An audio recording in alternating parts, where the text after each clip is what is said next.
بہت شکریہ عثمان صاحب، آپ نے جو صوفیہ کرام کا پیغام محبت تھا وہ بڑے احسن انداز میں اور سادہ زبان کے اندر ہمارے ناظرین کو جو ہے وہ سمجھایا. تو ناظرین کرام، آج کا جو ہمارا سیشن تھا بڑا ہی اچھا رہا، اور اس کے اندر ہم نے جو چند چیزیں سیکھی ہیں ان میں سب سے پہلے صوفی کون ہوتا ہے. تو عثمان صاحب نے بتایا کہ صوفی دل کے اندر قدورت نفرت نہیں رکھتا،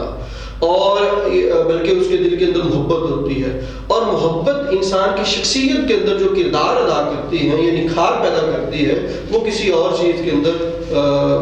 اتنی تاثیر یا اس طرح کی نکھار موجود نہیں ہے. اور اس کے علاوہ پھر جو ہے وہ مختلف اولیاء کرام، صوفیہ کرام، جس میں داتا علی حجویری، حضرت شیخ سعدی رحمۃ اللہ تعالیٰ علیہ، اور بابا اشفاق اور دیگر صوفیہ کرام نے جو پریکٹیکلی خدمت خلق، رواداری کا، محبت کا، بھائی چارے کا، اخوت کا درس دیا، اور جو بری عادات ہیں جس کو ہم رسائل اخلاق کہتے ہیں، غیبت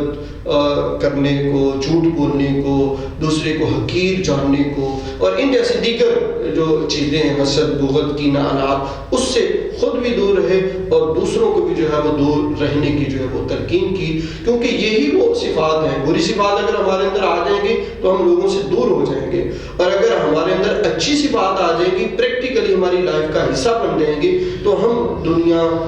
میں ایک اچھا معاشرہ تشکیل دینے میں کامیاب ہو سکیں گے، لوگوں کے دلوں کے اندر اپنی محبت جو ہے وہ